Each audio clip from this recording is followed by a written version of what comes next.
Terrific. So, welcome. My name is Nick Asper. I'm the founder and publisher of TriplePundit.com. Anyone not familiar with us? Cool. This is our monthly event we call Stories and Beer. Usually we hold it in San Francisco. We thought we'd have some fun, move it over to Berkeley this month. Meet some of the folks in the East Bay. A lot of you came from San Francisco anyway, I think. The purpose of Stories and Beer is to tell stories, have a conversation, have a beer, relax, have a really casual, I wouldn't even call it a panel, but panel-style conversation that's really more about you and us, rather than it is about me interviewing these guys. That's usually how it turns out. The topic tonight is net neutrality. It's a topic that I've personally been really interested in before I knew what it meant. Back in the day when I first started in online publishing, which I can legitimately claim was '93. I'll tell you a little bit about why I think that issue is important in a minute, but wanted to give a little thanks to the hub, Impact Hub, that is. We work out of Impact Hub San Francisco. This is Impact Hub Berkeley. Have any of you guys never been here before? Cool. So, Diddy, you want to give us a little 2 seconds what the hub's all about, why it's special, and why folks should know about it? Come on up and you can say it to our thousands of viewers. Yeah, welcome to Impact Hub Berkeley. I don't know if you guys have been to the SF one. It seems like you're plugged into the SF area more. It's smaller, but it's actually the first Impact Hub in the Bay Area, and that's why it's kind of cozier. And we work out of the David Brower Center, and the David Brower Center and the community here are very oriented towards, environmental sustainability, as well as, Impact Hub is all about social enterprise work as well. So this is Impact Hub Berkeley plugging into the East Bay. Welcome. Right on. Okay, so without further ado, I'm gonna let you guys take a couple minutes to introduce yourself and ask a little bit about what you do. I'll have a few questions to kind of get this conversation rolling, but I promise not to go more than 15 minutes with that. It's really all about you guys. So start thinking about your own questions, and then we'll get into it when we get there. So we have Jeremy Malcolm, he's with the Electronic Frontier Foundation, as well as Josh Nelson with Credo. Anybody not familiar with either of these organizations? Just only slightly familiar? Okay, good. Well, Jeremy, why don't you kick it off? Tell us a little background of what EFF is, but also tell us about yourself in a few minutes. Okay. Well, EFF, the Electronic Frontier Foundation, was founded 25 years ago. This is our 25th anniversary year this year. And we work for freedom of expression and civil liberty, other civil liberties, privacy, innovation online. And we are about 60 staff strong. I work in the international team at EFF, which focuses on the rest of the world besides the US. And I mainly work on IP issues, but also net neutrality, and me being here today, and internet governance issues. And so I joined just over a year ago. I'm originally from Australia, and I spent 6 years before I joined EFF in Malaysia working also on digital issues for users and consumers. Josh, slow down on yourself and Credo. Sure. Hey, everybody. My name is Josh Nelson. I'm the communications director and a campaign manager at Credo Action. Credo is part of Credo Mobile, which is a mobile phone company. We're sort of a different kind of phone company. Most companies are in business primarily, or sometimes unfortunately exclusively, to make money. We're in business so we can fund our political and advocacy work and donate money to nonprofits. Over the past few decades, since we were founded in 1985, we've donated $78 million to progressive nonprofits, including a couple $100,000 to Electronic Frontier Foundation. Most of my background is in environmental work. I spent about 7 years in Washington, D.C. working for environmental nonprofits. At Credo, I do, as I said, communications, I do a lot of our analytics and testing work, and then I do campaigns on environmental issues, voting rights, social security, and I've recently taken on net neutrality as a campaign area as well. Perfect. So I'm going to attempt to define net neutrality in my terms, which I might absolutely bungle this. And so I'm looking forward to you guys sort of reacting and giving your own definitions. But the reason this issue is important to me is a very personal thing that I got excited about when I first started publishing online, which, as I said, was in college. It was ages ago. It was before any sort of publishing system. We were coding raw HTML and putting up websites for all kinds of good reasons. I fell in love with the whole, I'd always been in publishing, but I really fell in love with online publishing because I thought it was this incredible quasi-utopian publishing democracy that was about to explode, and I fell in love with the idea of anyone being able to speak their mind, put their voice out there, essentially for free, and have it be a totally unencumbered media for people to communicate and share ideas and so on. And that's very much the sort of philosophy that I've kept with me through a whole bunch of different projects that I've done over the years, and ultimately was one of the reasons that I started Triple Pundit, was to kick off a conversation on sustainability for a business audience, which wasn't really happening at the time. Now it's almost mainstream, which is great. But it was an amazing thing to be able to start a publication for essentially no money. I mean, some effort, but not a lot of money, and have it grow and reach an audience and hopefully have some kind of an impact out there. So my understanding of the net neutrality issue is that we do have this limited amount of bandwidth out there. And there is, especially when it comes to the arrival of a lot of online video games and video and so on, there's a legitimate argument that says that the bandwidth is going to get slowed down, filled up. The series of tubes is going to get clogged, as it were, to echo. Who was it who said that? Imhoff? Ted Stevens. Yeah. And therefore, some of these kind-hearted, well-minded telecom companies want to be able to create a fast track, or for folks to be able to pay for a fast track, if you will, so that preferred content can get to you fast, and the rest of it may or may not get to you with the same amount of speed. The downside being obviously that independent publishers, individuals, small people out there would wind up kind of being screwed and possibly having their sites slowed down. And then, of course, keep on top of that a whole spectrum of political possibilities. And if someone said, hey, I don't really like what Triple Pundit's saying, Comcast could just kind of throttle it down, and that would be the end of it. So that's sort of my pretty layman's understanding of the issue. And then the idea of net neutrality is the idea that that becomes illegal, that I don't care what kind of data is going through the pipe. It all has to go through the same priority, whether it's, Pulitzer Prize winning New York Times or some guy watching porn. A bit is a bit, and that's how it works. And there's a downside to that, being maybe things will get more slowed down, but the upside is that that's the price we pay for democracy. So tell me if that's a total butchering or if I'm on the right track. Who wants to start?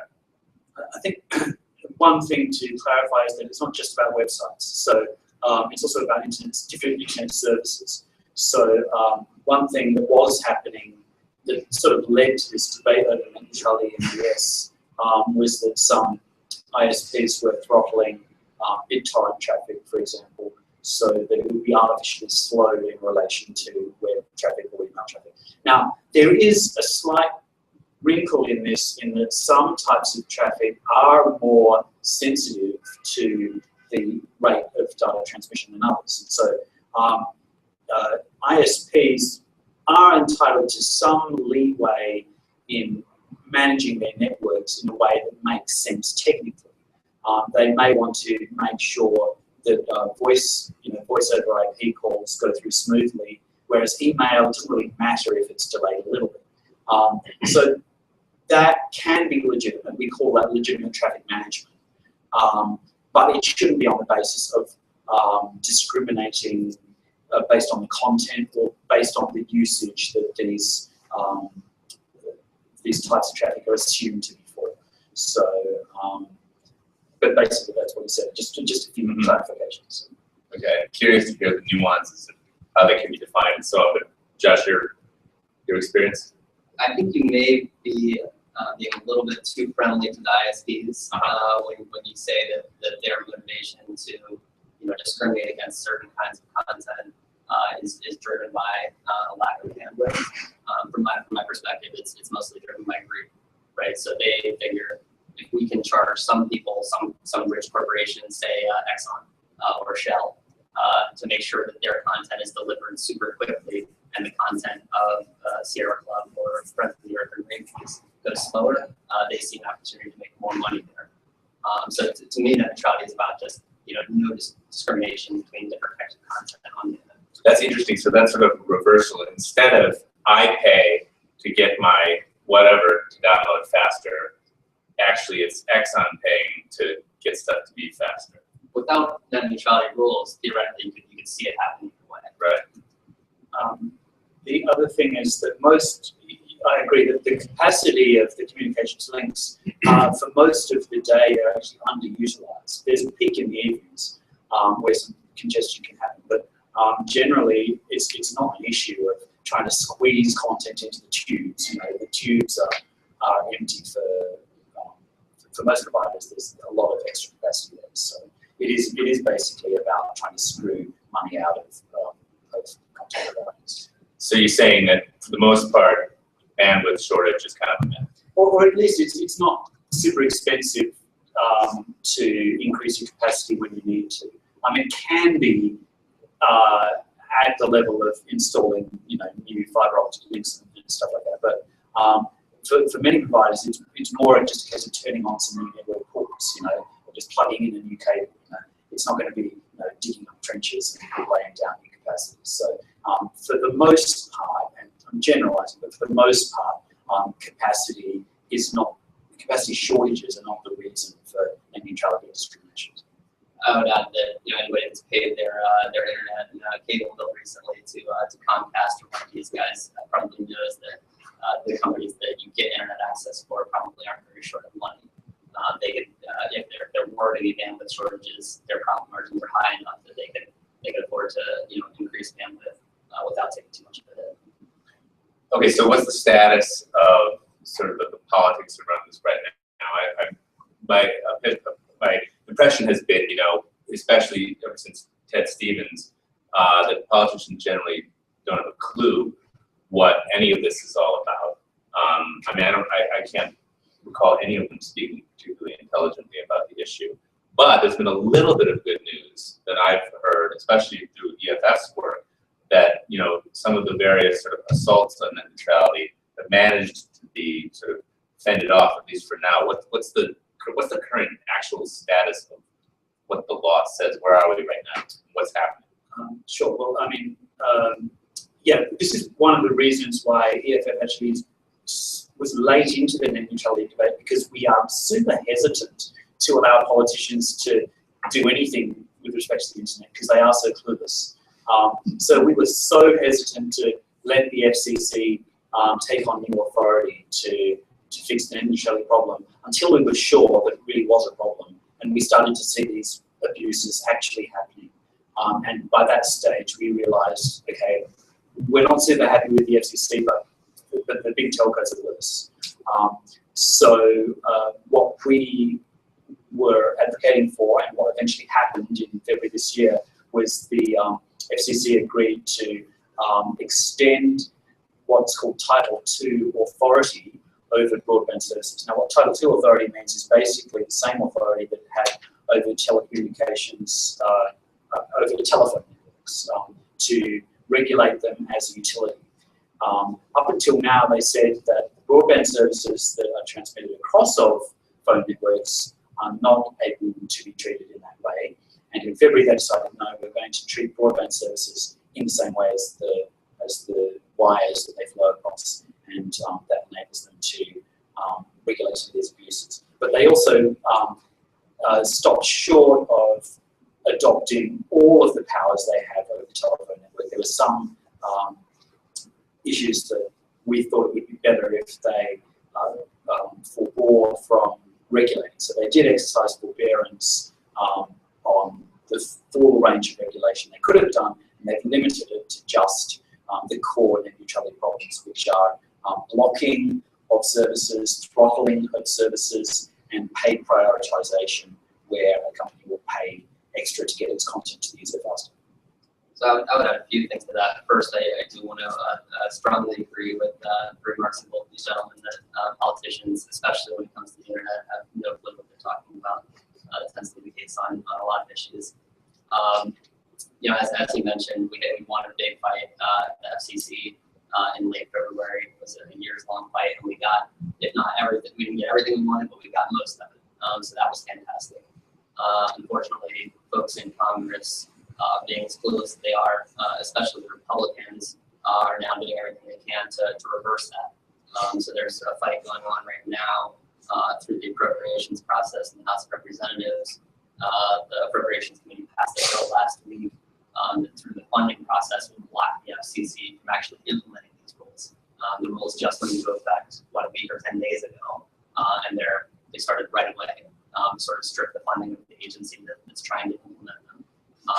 We're expecting that to come to the floor of the House in the next week or two, probably the week of July 6th, unless something changes. So we're, Credo, I'm going to be launching a petition on that one Saturday to sort of identify the people that are most interested in following the fight right now, and then get thousands of people to call their member of Congress to try to stop this. We're also seeing attacks against the FCC's role on the legal front. There are at least, last time I checked, there were 7 lawsuits filed by folks like AT&T and by the trade industry groups suing the FCC to try to block the rules. Those could take years to play out. And Credo is sort of using its unique role as a phone company to intervene in those cases. So have we seen any examples, I guess, like currently or as this has been evolving, of actual throttling that goes on? You mentioned it started with a little bit of BitTorrent, but is that something that, does the problem currently exist? Is there any evidence that, anybody's content is either being slowed down or that, I'm getting some really fast articles from ExxonMobil? Yeah, there is a platform called Measurement Lab, which Google and some academic partners put together, which allows you to get hard data on this, and it does demonstrate that there are net neutrality abuses still going on now. And the FCC now has the toolkit in its arsenal to combat these, so long as they will survive. But we haven't yet seen that in action. But certainly the evidence is there, and the tools to address it. I think we've seen, in addition to BitTorrent, I believe Napster or some of the other music sharing services face some of that. But part of what we know is, given the fact that there are 7 lawsuits, funded by the ISPs, given that the politicians whose campaigns they fund are doing everything they can to block the rules, this is what a lot of the ISPs want to do. And not just blocking and filtering, but also the paid prioritization is very important. And so that Netflix was paying money to Comcast, to Verizon, to AT&T to get the content out faster. And then another issue, which is somewhat related, is this issue of zero rating, where if there's a service for which you're paying for the data you use, or else you're paying for a certain volume of data, if there's a zero-rated service, then that will be available for free, or else it won't count against the cap of data that you purchase. So that's a slightly different thing to paid prioritization, but it's very closely related. And the FCC didn't issue a blanket prohibition on zero rating, but they did promise to deal with it on a case-by-case basis. And if there were any abuses where competition was being distorted by means of the zero rating, then they could take action. Something like zero rating, I think, is especially a problem in countries where millions and millions, billions of people are just starting to get online for the first time, right? And so if you have very little money, you're lucky to be able to get a smartphone that's got internet access. If Facebook is the only website that's free and everything else costs you money, Facebook is going to be your internet. And this was that thing that Facebook down on that? They were trying to launch some kind of sort of gated internet of sorts. I don't believe they backed down on that, the internet.org. No, they've tweaked it. So initially, internet.org was a hand-picked set of websites that you could access on your mobile for free. And Facebook and its partners would choose which websites those were. So Facebook obviously was one of them. Wikipedia was also one of them. And we love Wikipedia. Wikipedia was awesome. But we don't think that a hand-picked list of sites should constitute the internet that these people on these low-cost handsets are able to access. Isn't that kind of just the way AOL used to be back in the day? You know, maybe the optimists would say this is just a rudimentary entry point, so yeah, maybe it's not that bad. Well, that's the argument they make. That this will be a stepping stone to something more. But what we have found already, there's been survey research done, for example, in Indonesia, to ask people, do you use the internet? Most people said no, but then they asked the same question, do you use Facebook? And more people answered yes. So it means that people don't understand that Facebook is something separate to the internet. And since they launched the platform, there was a lot of criticism that they received, and they did tweak it slightly so that now anyone can apply to join the internet.org platform as long as their website satisfies a set of criteria, such as being low bandwidth, not having video, not having big pictures or audio, or JavaScript or Java or Flash, or actually there's a very long list of things that you can have, even embedded fonts. So if you go through all those hoops, you can be added. However, it still amounts to a vetting process where Facebook has to certify that your website complies, and then they will let you onto the service. So 90% of the internet will never join internet.org just because of that hurdle. I mean, even if it's a low hurdle, they just won't go through that process. And so consequently, 90% plus of the internet will be unavailable to these users. And just to tie that back to Nick, what you said at the beginning, you know, in a world where there's, or say a country where there's a zero rating regime, a site like Triple Pundit wouldn't exist. Right? If it existed, it would just be a Facebook page. And I came out of a fairly similar background, starting independent blogs, not in 1993, but in 2005 or so. And that's what sort of got me into this work, right? And the idea that you could, you know, anybody, especially once blogs came around, it became easy to publish without knowing HTML or anything else. This world where, you know, anybody with good ideas could go out there, put them on the internet, and gain traction and get attention for their work and change political debates. That sort of thing is just not possible under those types of regimes. There's a certain tragedy, though, isn't there, when it comes to when your entry point to the internet is already sort of pre-made, i.e. it's a Facebook page or something like that. I mean, I can get on my high horse and preach hand coding HTML. But I mean, when I was in college, I assumed that like that was what was going to be taught to the next generation, like in class. That never happened. And you get people that who sort of whole publishing, and I argue that everybody's really a publisher out there, so are all companies for that matter, because that's kind of the reality of communications today. It's a whole long speech I can give, but when you know, it amazes me that people are surprised when they've been doing everything on Facebook, and then they suddenly go, "Oh, what do you mean you sold my privacy? I mean, it's a private company you've been using. It isn't, as you said, it's not the real internet. It's a thing that's been set up for you." This is a bit of a tangential question, but do you sort of agree with that? And what, given that you know, most of the people out there that are publishing and wanting to get involved in the conversation are always going to be using some kind of sort of third-party platform to do their work. How do you draw a line between where that company has a right to sort of say, well, you can use my bandwidth and my space to a certain extent, but there's a price? I mean, I think that's something that could be problematic, but for the most part, I think in places like the United States, where the internet has been around for a while, the sort of self-publishing has been around for a while, you have a whole set of tools that people can use to publish that don't do much discrimination in terms of content, right? You can go to Tumblr or WordPress or Blogger or any of these sites, and yeah, they are owned by huge corporations, but Tumblr is, but not WordPress. Oh, right. WordPress is correct.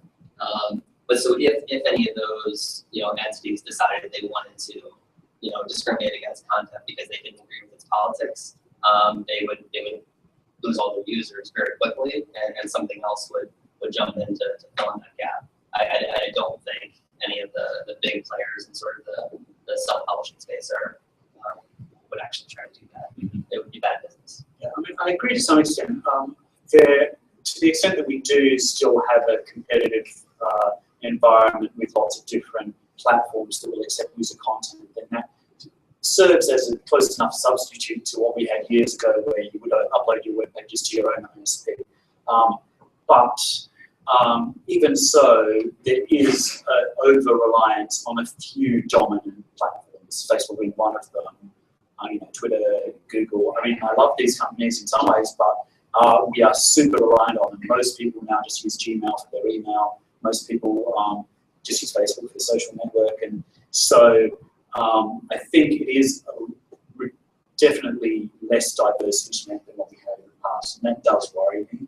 I think we should work towards decentralizing the internet a bit, making sure that it is we're not reliant on the censorship decisions that Facebook makes. Like, is Facebook going to allow breastfeeding this month? Are they going to allow a Confederate flag? Are they going to do this? Why are we asking Facebook these questions? We shouldn't have to ask Facebook this. So I am concerned about that. I want to open it up to you guys. One last question before I do. I've been talking for a long time. Radical idea. Would we be better off if the internet were a public utility? And perhaps in secondary to that, maybe that includes mobile as the sort of a secondary question is mobile a slightly different internet? Well, treating the Title II reclassification is a step towards that. It's acknowledging that there is a public interest in broadband services and that it's not just something to be left purely to the market. So yeah, we're going a step towards that, and that's why there was some difficulty for EFF. I mean, EFF is a non-partisan organisation, but we have, amongst our membership, we have libertarians as well as progressives, and from the libertarian quarter of our membership, there was some disquiet over this. Are we handing over control of the internet to the government? And we don't think we are. We think what the FCC is doing is just pretty targeted against corporate abuse. But it is a vexed question, like, to what extent do we want to have a public platform? Do we want to have, Europe is making a lot of noise about how Facebook and Google are controlling their users' experience of the internet. And they did at one time fund a Google killer with public money, but it just fell over and died. But it's an interesting question. I don't have an answer to it. I think there's a balance to be struck. I see that to a certain extent with the February FCC ruling, where we're moving toward that, right? In the sense that they're regulating broadband access as a public utility.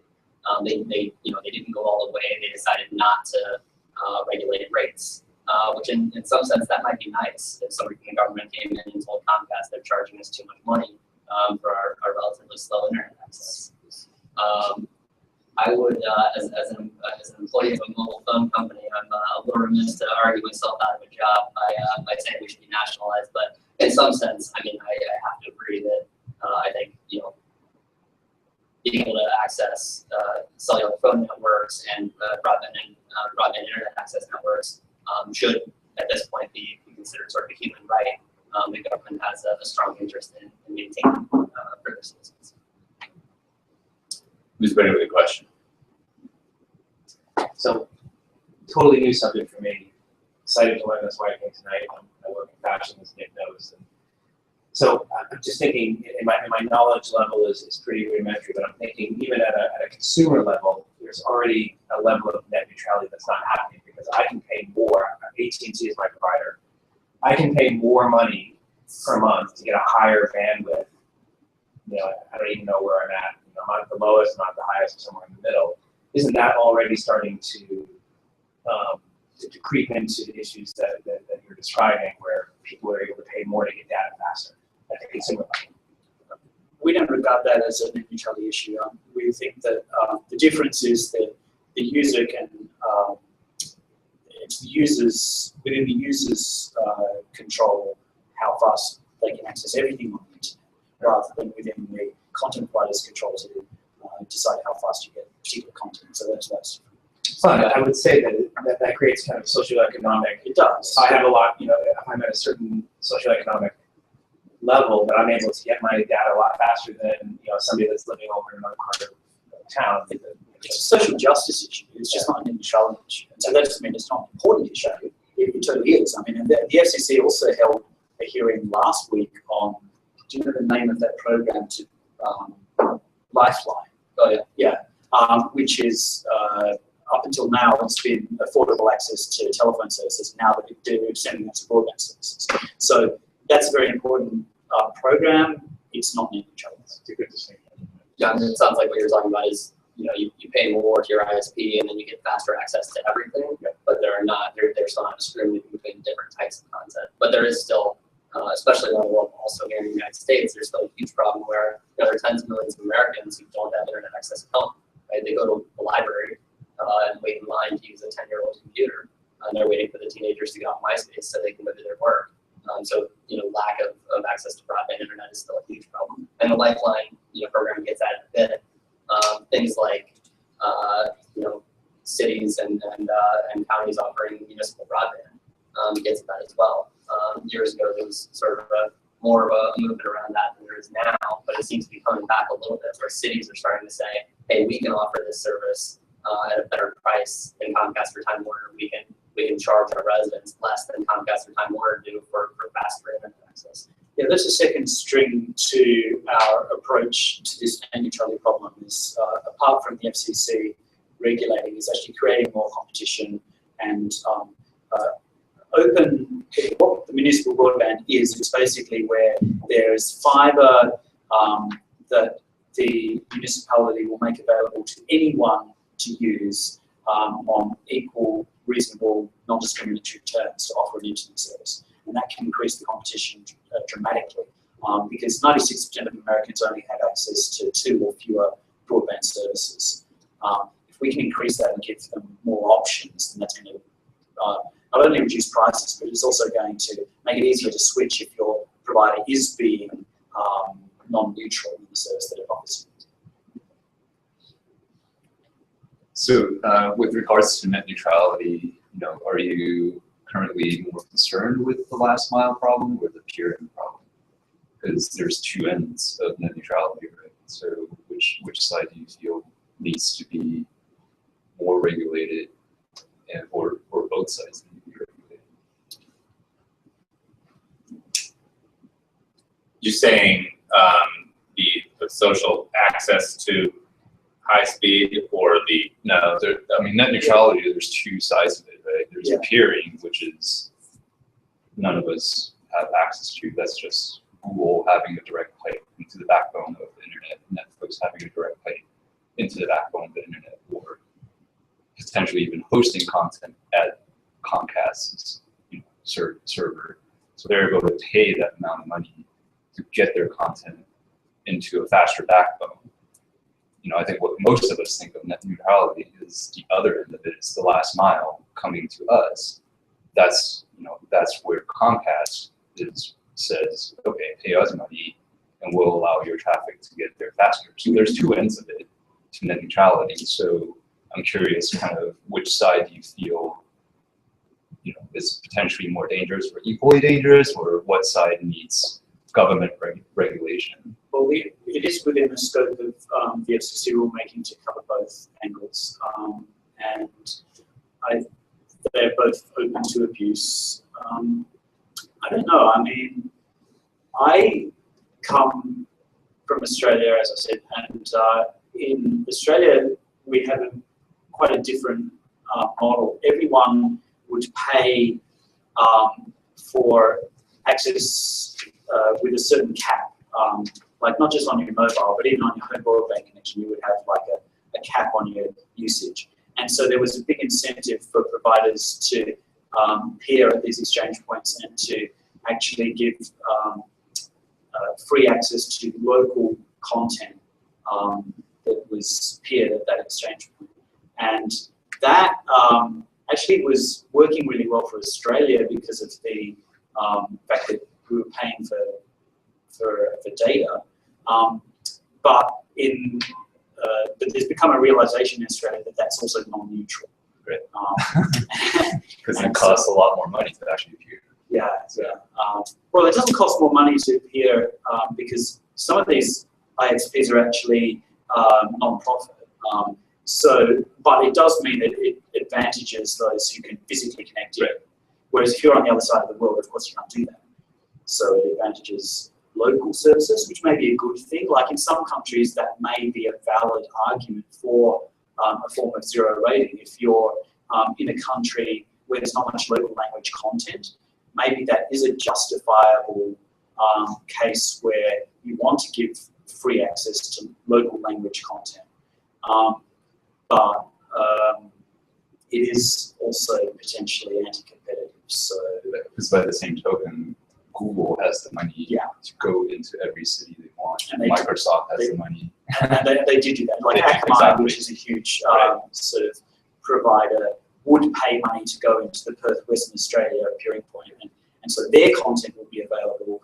But Wikipedia maybe wouldn't be able to do the same. To what extent is that just sort of inevitable, right? I mean, we have one server, happens to be Pittsburgh, a decent company that we're working with to provide it, but if we had more money, we could put mirrors of Triple Pundit all over the world and presumably therefore deliver the service faster in, Mongolia or whatever, because it's gonna just be that much physically closer to the destination, that many less switches or whatever it has to go through to get there. And so if I were Exxon, I keep picking Exxon, but they're actually doing this, but and irrespective of any net neutrality legislation, I mean, I put a server on every corner, and there you have it. Whether there's legislation or not, my stuff's going to get there faster, right? Yeah, it's less of an issue when you had your 1993 style HTML pages because they were like 10 kilobytes. Right. You could download them pretty fast no matter where you were. When it comes to video content, it's Yeah. another story. Yeah.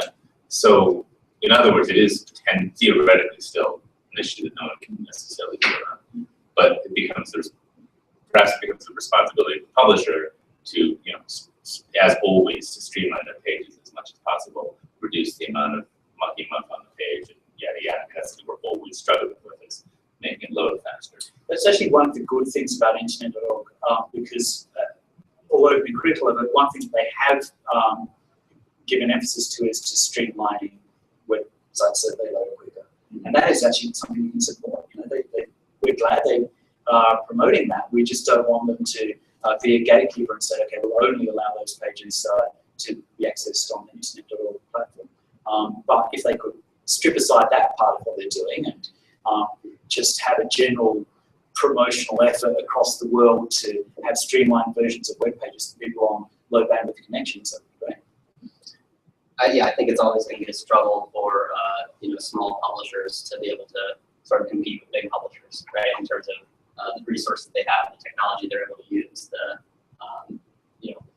how fast their site loads, how many servers they have, right? That's something that I struggle with as a publisher running WordPress blogs, right? You start to get, this was years ago, you get on the front page of Dig or Reddit or one of these sites, you get tens of thousands of visitors in a day, and your WordPress blog crashes. And at the worst possible time, everybody's actually trying to look at your site for once.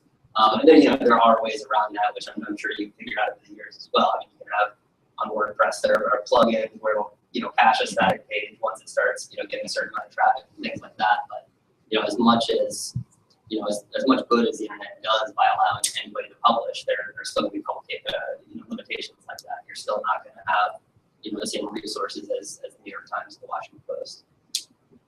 There is a non-profit DDoS proof. So DDoS is a distributed denial of service attack where you can take down a website by accessing it millions of times per second. But it also can just be the natural result of being on the first page of Reddit. And everyone's accessing your site at once, which is completely innocent. There is a non-profit provider of services to cache your page to guard against it going down in the event of either a DDoS attack or unexpected popularity. I can't remember the name of it, but there's a commercial service that you may have heard of called Cloudflare, and this is It's Amazon, right? no, there's a non-profit equivalent of that, which I can't remember.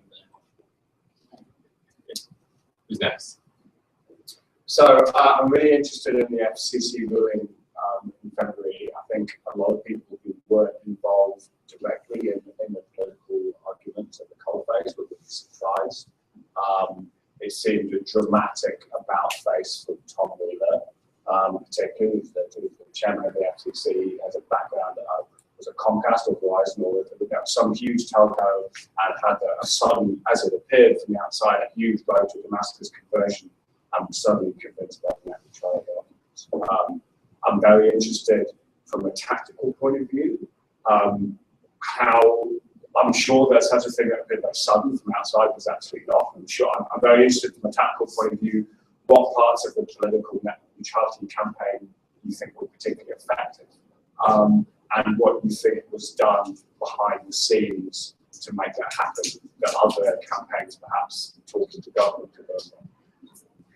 I think there are a few pieces of that that were key. Once people on the internet started to get the sense that they were under attack, the people on the internet fought back and won. And so, obviously there were literally millions of public comments, an unprecedented number of people participating in the sort of regulatory process, flooding comments into the FCC. There was also some pretty aggressive activism. We had folks camping in Tom Wheeler's front yard, and greeting him every morning for a while. Obviously, some of the companies did get involved. Some of the big name companies did get involved toward the end. I think part of it was also, the president played a big role in this. We don't agree with him on all things, but when he's with us, he's a pretty powerful advocate. And during his first campaign, he had committed to supporting strong net neutrality rules. He said, as part of his platform, he said it was something he believed in. He hadn't necessarily done much about it until not long before. I think it was a couple months, maybe it was last fall. I think he did say that he supported really strong net neutrality rules. And while the FCC is an independent agency, Wheeler was appointed by Obama, and I think that the president sort of coming along and finally saying yes, we should have the strongest possible net neutrality rules. I think that ended up influencing him a lot. Yeah, I agree with that. The other thing that you did mention, which seems like a stupid thing to even consider as being relevant, was the John Oliver segment where he actually recorded this viral video about net neutrality, which actually brought it to the attention of millions of people. I mean, you can't discount the value of that. That actually made a difference. So that and the 4 million FCC comments, which was a record number of comments received by the FCC. The runner-up was the Janet Jackson Nickelback affair, costume malfunction at the Super Bowl. So the combination of several things made this possible. We occasionally, most of the time, if is losing left, right, and center on these things that are important to us, and then sometimes we'll have this massive win that comes out of the blue. I think 6 months before the FCC rulemaking, we were pretty despondent about it, and then things just fell into place. And it's the same way that with the SOPA and PIPA fight, in 2011, it was a done deal. Like, we were sure the SOPA and PIPA laws were going to go through, and then Wikipedia started to come on board. They blacked out their page. Google came on board. Everything just fell in a row, and we were able to have a resounding victory against SOPA and PIPA. So when these things come together, we wish that it was a recipe we could just replicate time and time again, but it's really a combination of factors. Some of them just completely coincidental, that happened in the right way to let this change go through. So we were surprised, very close. So there's a reason I didn't mention John Oliver. Obviously, he did a great job of that. Got a lot of people involved who wouldn't have been involved Otherwise, he's got a huge platform, and he's starting to use it for other things as well. But as a communications person, I was somewhat annoyed by all the various media outlets giving him full single-handed credit for implementing these rules, where people have been working on this, especially like folks at EFF, for years and years. And John Oliver sort of swoops in, finishes, runs it over the 1 yard line at the end to a certain extent and gets the credit. But I do appreciate him doing it. I'm glad he's doing it. And can we, I mean, as you said, there's all these lawsuits challenging the FCC ruling, and obviously there's a lot of work to be done in terms of finding them. But if they can be defeated, can we be happy with net neutrality as Title II controlled by the FCC in the US? And is it a question of like, we won that one, we're good, time to look at other places and move that on, or is it something that we're still going to have to campaign on in the US? I would say that I think he can speak more to the specifics of how the current rules fell short. But I would say, we're still going to have to fight off attacks in Congress. If I'm assuming at some point there will be a Republican president again, who will appoint a Republican FCC, who very well may undo that. And I think it's, as the internet evolves, the situation changes. So the rules and regulations will sort of have to keep up with new threats and be updated from time to time anyway. I think it's probably one of those things that even though it's not perfect, we don't want to touch it, right? Because if we do, we might end up with something worse. So I think we'll live with it, and to the extent that we want to tweak it, it's going to be more on the things that the FCC order doesn't cover, like the municipal broadband. So, but the fight does go on elsewhere in the world. So just this week in Europe, they're trying to reach a compromise between the three bodies within the European Union system on a set of rules for Europe, which will be a Europe-wide regulation on neutrality. And next week they're probably going to pretty much finalise that. So that's happening, and battles are going on elsewhere in the world, in Asia and Africa. So we're moving from the battle in the US, well, maintaining the battle in the US, but also looking overseas. Who's next? I'll ask you a question. Speaking of overseas, I want to get back to this internet.org thing and some of the development that is happening overseas. Overseas meaning the developing world. There's an incredible explosion of internet usage, primarily on mobile phones. It's all mobile phones, really, even like pre-smartphones. And there's been some incredibly great stuff that's going on. I mean, apparently, I don't remember the percentages, but I was talking to some guys that do mobile banking in Zambia, for example, and something insane, like 80% of that country's GNP flows through mobile phones, something crazy like that. And these are people that had no access to any form of money, living, miles from any town or any bank, who are actually able to make some kind of rudimentary money, start to achieve some kind of middle class, all the good stuff that we talk about when we move on international development and so on. My question, though, is can the positive side of that kind of development, sort of continue as it has been growing? Is something like internet really all that bad? If it really is, this is a little bit back to the question that I talked about before about if it's just an entry point, and what is the sort of the right way to introduce that? Presumably, it's going to be local telecoms selling mobile phones with some kind of plan to get your mobile phone, and then you have some kind of access to the internet. Where's the responsibility? Is it on the back of that mobile company in terms of deciding what content can come through? Is it on the side of the people that are basically coding those websites such that they're fast enough to, and in the right format, to work on some of those mobile devices? Is it somewhere in between? What would sort of an ideal kind of evolution look like for folks, primarily Africa? The explosion of access in Africa has been largely driven by the private sector. I mean, that's been a successful model. Despite all the development funding that's gone in, it hasn't mostly been development funding that has made this happen. It's been the private sector, so full credit to them. But I think there is also room for philanthropy to bridge the gap When I was in Malaysia, we had initially some zero rating going on mobile platforms, but at one point, one of the providers decided to essentially zero rate the entire internet up to a certain speed.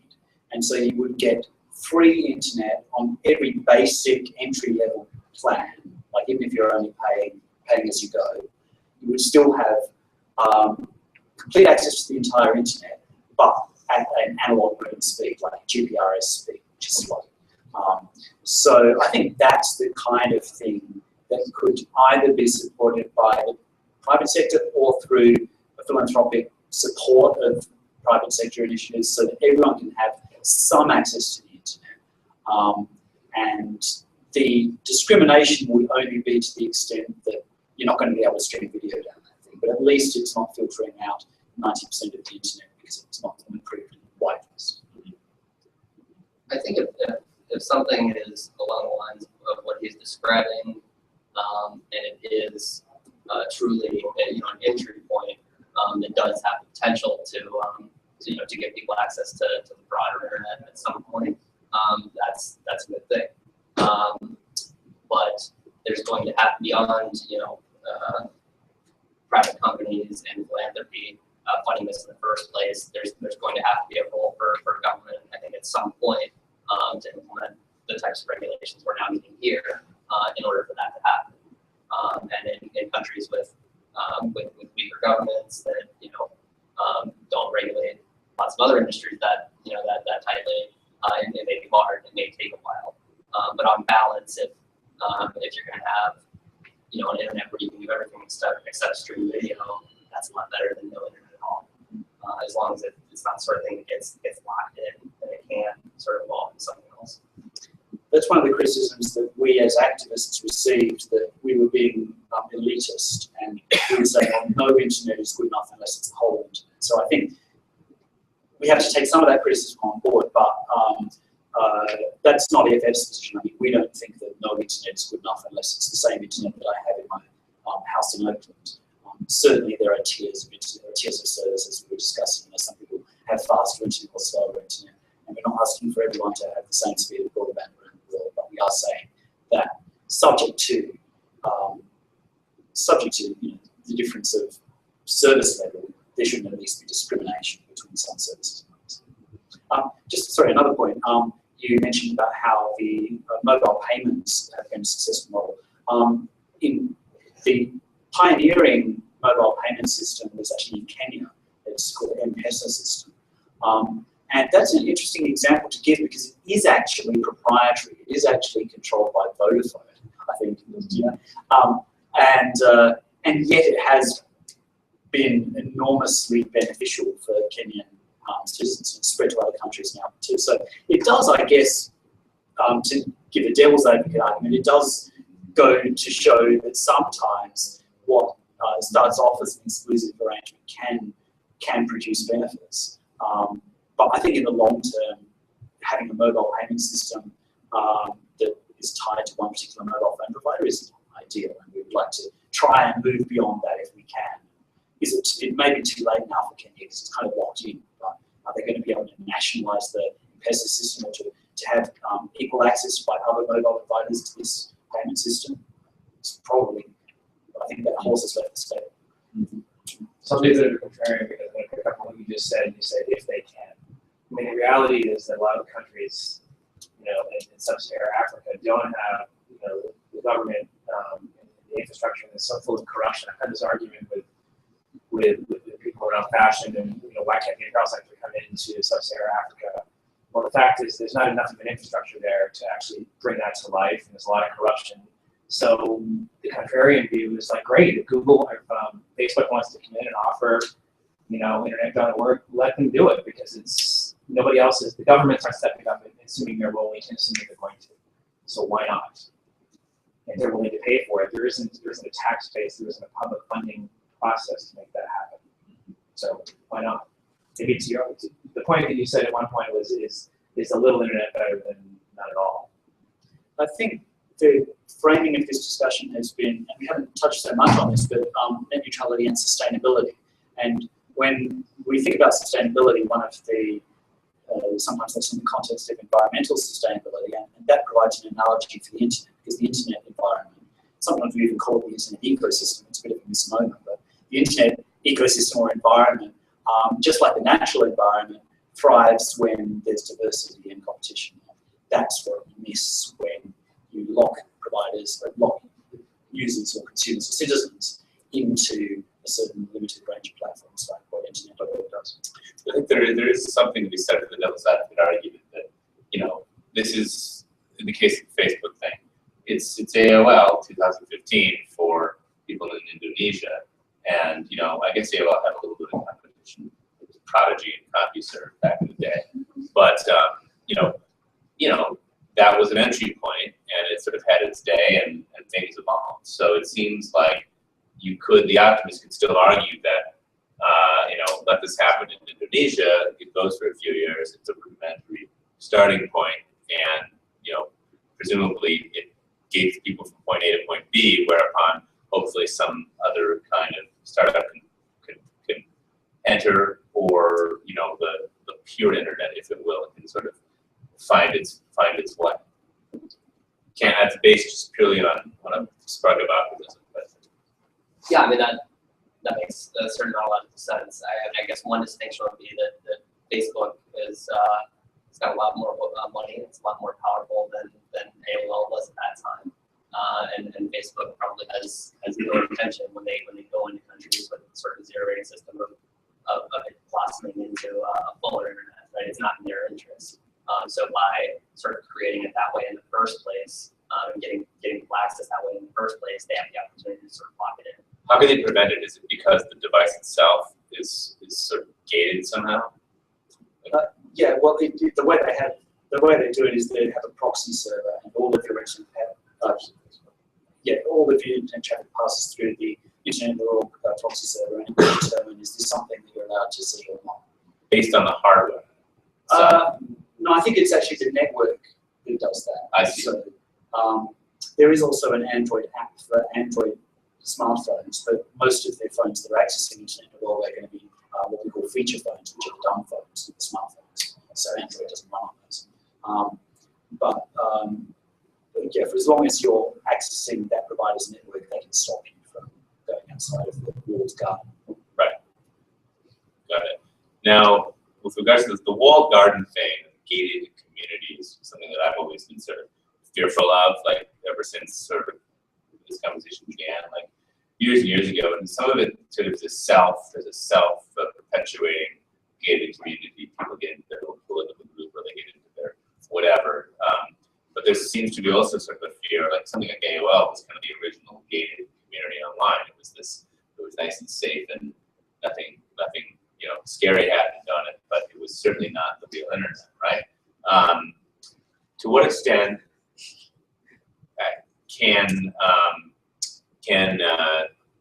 is that really starting to happen again? Is that, you know, not, I guess somebody like Google, next thing you know, you got your Gmail address, you got everything you do depends on Google, and next thing you know, my whole internet experience is sort of going through my Google login, or maybe it's my Apple login.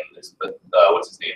Bruce Sterling warned of this in one of those South by Southwest talks about the stacks, where there was Google, Yahoo, Amazon, I don't know, Apple, and two other ones or something like that, who are sort of emerging as these sort of your entry point to the internet.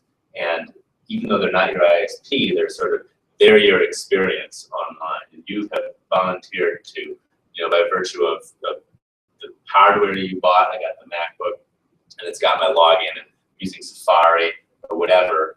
To what extent is that a scary thing that might sort of, it may not be a pure net neutrality issue because it's not about the download type, but it's still something that's sort of controlling your internet experience. Is that something that's related to this that you guys think of? We can tackle it to some extent through antitrust law, and in Europe they have sued both Microsoft back in the day when Microsoft used to get threat, And We got it. so Microsoft had to, for example, provide different options for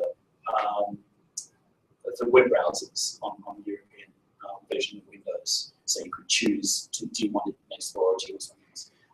And Google has had similar action where it has to provide a choice of search engines. So that's kind of a blunt weapon against that sort of thing.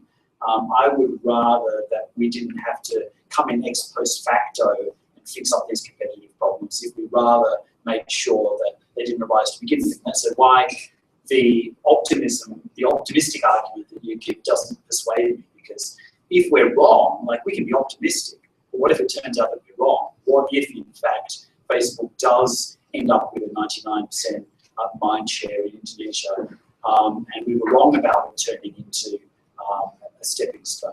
Then how do we undo that? So I would rather we don't have to undo the damage, we stop the damage from happening in the first place. I think there are some legitimate concerns around so much of our internet experience being dominated by just a few companies. I mean, I think Google's probably the best example.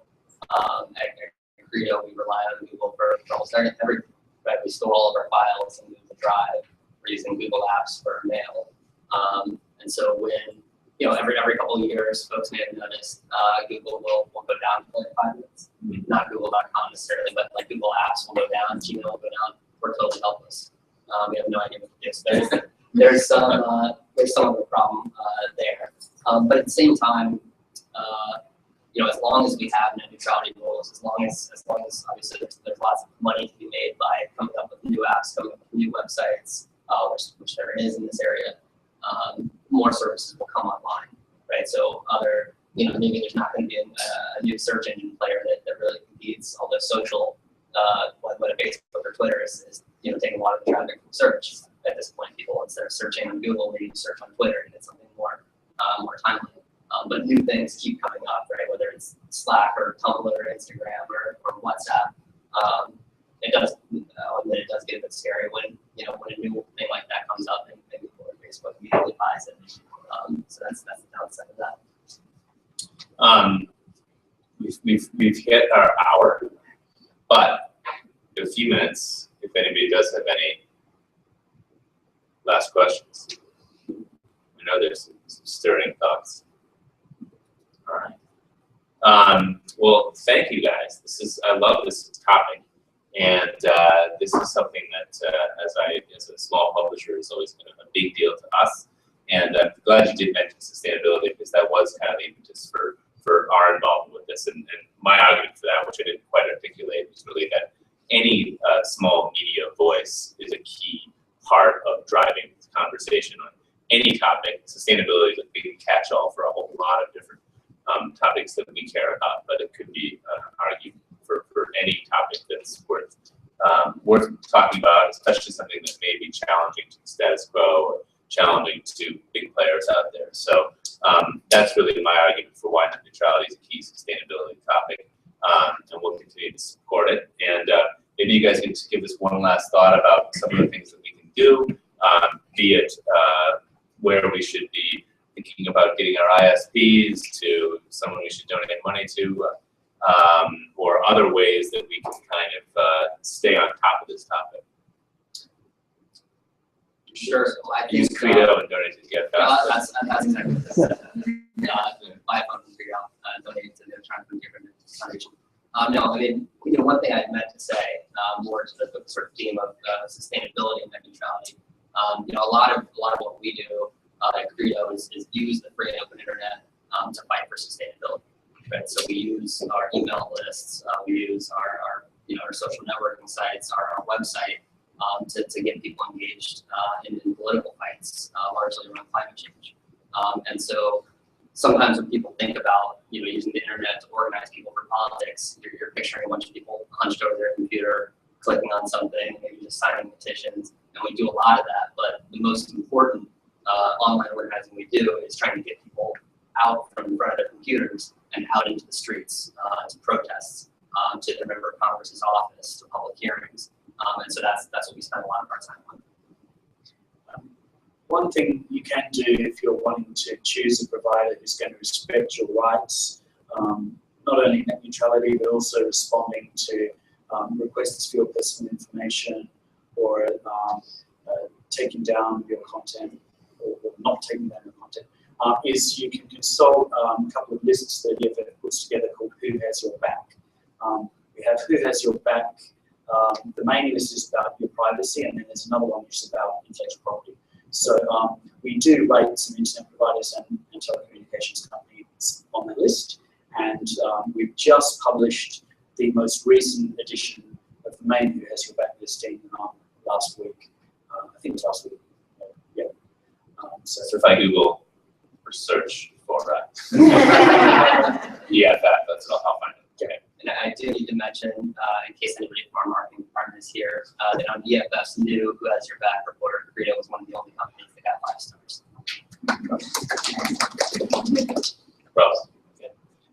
Well, thanks a million, everybody, for coming on out. Normally, we're able to announce next month's topic today, but we don't have it quite nailed down yet. Pay attention to Triple Pundit, and you'll see that up hopefully next week. It'll be in San Francisco at the end of the month, and we do hope that you'll continue supporting these guys and reading Triple Pundit. Sign up for our various newsletters, and we'll hang out for a little while longer if you want to grab another beer. You can keep the conversation flowing. Thanks a lot. Okay. Thanks.